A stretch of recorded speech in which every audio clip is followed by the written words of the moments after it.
নমস্কার, আশা করি আপনারা সবাই ভালো আছেন।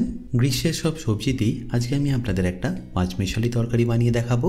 সেটা গরম ভাতের সাথে খেতে দেখবেন দারুণ সুন্দর লাগে।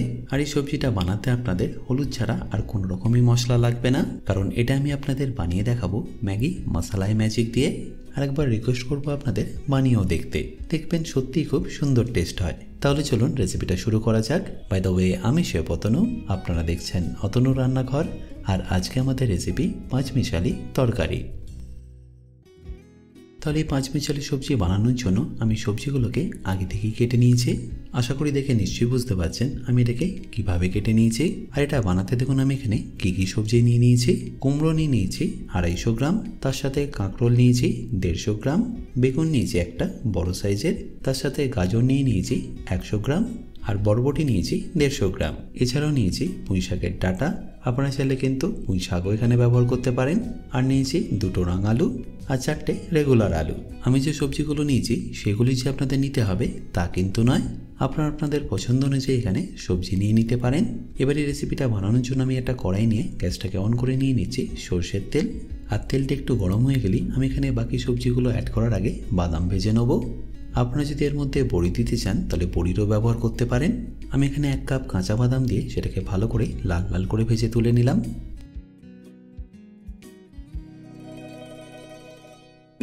তারপরে একই তেলে ফোড়ন হিসাবে দিয়ে দেবো 2টো শুকনো লঙ্কা, 2টো তেজপাতা আর 1 চা চামচ 5 ফোড়ন। তারপর 5 ফোড়ন থেকে যখনই দেখবেন মিষ্টি একটু গন্ধ বেরোচ্ছে তখন এখানে দিয়ে দিন আলু আর রাঙালুটা, যেটাকে আপনাদের গ্যাসের ফ্লেমটাকে মিডিয়াম টু হাই রেখে 5 থেকে 6 মিনিট ভালো করে ভেজে নিতে হবে। তার মধ্যে দেখবেন আলু আর রাঙালুটা মোটামুটি 30 থেকে 40% মতো কিন্তু কুক হয়ে যাবে। আর 5 থেকে 6 মিনিট পরে যখন দেখবেন এটা একটু ভাজা ভাজা হয়ে এসছে তখন এখানে দিয়ে দিন আদা জিরে আর কাঁচা লঙ্কা বাটা। আমি এখানে আদা জিরে আর কাঁচা লঙ্কাকে সম পরিমাণে নিয়ে ভালো করে পেস্ট করে নিয়েছি, সেটাই আমি এখানে দিয়ে দিলাম 2 চা চামচ। তারপর এটাকে আপনারা ততক্ষণ কষিয়ে নিন যতক্ষণ এর মধ্যে থেকে কাঁচা গন্ধটা চলে যাচ্ছে। আর একবার কাঁচা গন্ধটা চলে গেলে এখানে দিয়ে দিন 1.5 চা চামচ হলুদ গুঁড়ো। তারপর ফ্লেমটাকে লো করে 2 থেকে 3 মিনিট এটাকে ভালো করে একবার কষিয়ে নিন। আর একবার কষানো হয়ে গেলেই বাকি সব ভেজিটেবল এখানে দিয়ে ভালো করে এটাকে মিশিয়ে নিন। এই স্টেজে আপনারা কোনোভাবে কিন্তু এর মধ্যে জল ব্যবহার করবেন না। এখন যদিও সবজিটা একটু বেশি লাগছে, একটু কষালেই দেখবেন সবজি থেকে জলটা ছাড়া শুরু করবে আর সবজিগুলো কোয়ান্টিটিতে অনেকটাই কমে যাবে। আর সবজিগুলো একটু মেশানোর পরে যখনই দেখবেন একটু ভাজা ভাজা হয়ে এসছে তখন এখানে দিয়ে দিন স্বাদ মতো নুন। আর নুনটা দেওয়ার পরেই দেখবেন সবজিগুলো আস্তে আস্তে নরমও হয়ে যাবে আর সবজি থেকে জলটাও ছাড়া শুরু করবে। নুনটা দিয়ে একবার ভালো করে মিশিয়ে নিয়ে আমি এখানে পুঁই শাকের ডাঁটাটাও অ্যাড করে দেবো। তারপর ঢাকা দিয়ে কুক করে নেবো যতক্ষণ না ভেজিটেবলগুলো প্রায় 50 to 60% মতো কুক হয়ে যাচ্ছে।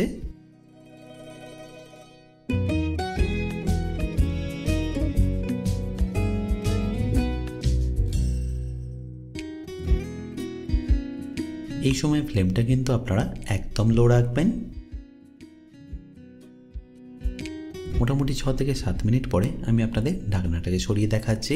আশা করি দেখে নিশ্চয়ই বুঝতে পারছেন ভেজিটেবলগুলো আগের থেকে বেশ অনেকটাই এখন কুক হয়ে গেছে আর সবজি থেকে কিন্তু তার ময়েশ্চারটাও ছাড়তে শুরু করেছে। এবার এই সব ভেজিটেবলগুলোকে একদম পারফেক্টলি সিদ্ধ করে নেওয়ার জন্য আমি এখানে দিয়ে দিচ্ছি পরিমাণ মতো জল। তারপর সেটাকেও ঢাকা দিয়ে কুক করে নেবো যতক্ষণ এই ভেজিটেবলগুলো একদম পারফেক্টলি সিদ্ধ হয়ে যাচ্ছে। ধরে নিন আরও 7 থেকে 8 মিনিট সময় লাগবে। তারপর ঢাকাটা খুললেই দেখবেন সবজি থেকে অনেকটাই জল ছেড়ে দেবে আর সবজিগুলো একদম পারফেক্টলি কুক হয়ে যাবে। এবার ঢাকনাটা খুলে যে অতিরিক্ত জলটা আছে সেটাকে আপনাদের একটু রিডিউস করে নিতে হবে। তাতে মোটামুটি আপনাদের হাই ফ্লেমে 2 মিনিট মতো সময় লাগবে। আর তাই রান্না শেষ হওয়ার 2 মিনিট আগেই আপনাদের এখানে দিয়ে দিতে হবে ম্যাগি মশালাই ম্যাজিক। এটা দেওয়ার সাথে সাথেই দেখবেন এর টেস্টটা দ্বিগুণ হয়ে যাবে, কারণ এই ম্যাগি মশালাই ম্যাজিক বানিয়ে নেওয়া হয় 10 রকম বেছে নেওয়া মশলা দিয়ে, যেগুলোকে পারফেক্টলি রোস্ট করে গ্রাইন্ড করা হয়। তাই যে কোনো নর্মাল খাবার ওটা দিলে দেখবেন এর টেস্টটা এক্সট্রা অর্ডিনারি হয়ে যায়। তাই একদম রোজের সব রান্না যেমন ধরুন ডাল, কারি বা বিভিন্ন রকম সবজি, সেটা আপনারা এই ম্যাগি মশলা দিয়ে ইজিলি বানিয়ে নিতে পারেন। দেখবেন টেস্টটা সত্যিই এক্সট্রা অর্ডিনারি আসে। আর তাই এটা দেওয়ার পরে ঢাকা দিয়ে রেখে কুক করে নিন মিনিমাম 2 মিনিট মতো।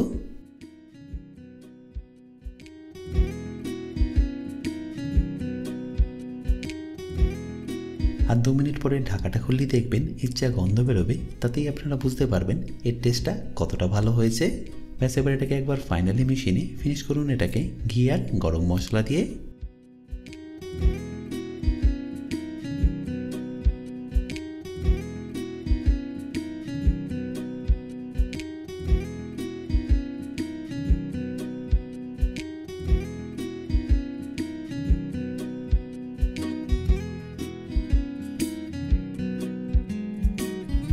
আশা করি সিম্পল রেসিপিটা আপনাদের নিশ্চয়ই ভালো লেগেছে। আর যদি ভালো লেগে থাকে অতি অবশ্যই কিন্তু আমাকে কমেন্টে জানাতে ভুলবেন না। বাই দ্য ওয়ে, আমি শেফ অতনু, আপনারা দেখছিলেন অতনুর রান্নাঘর। দেখা হচ্ছে আপনাদের সাথে আর একটা নতুন রেসিপি নিয়ে নেক্সট এপিসোডে। ভালো থাকবেন, সুস্থ থাকবেন।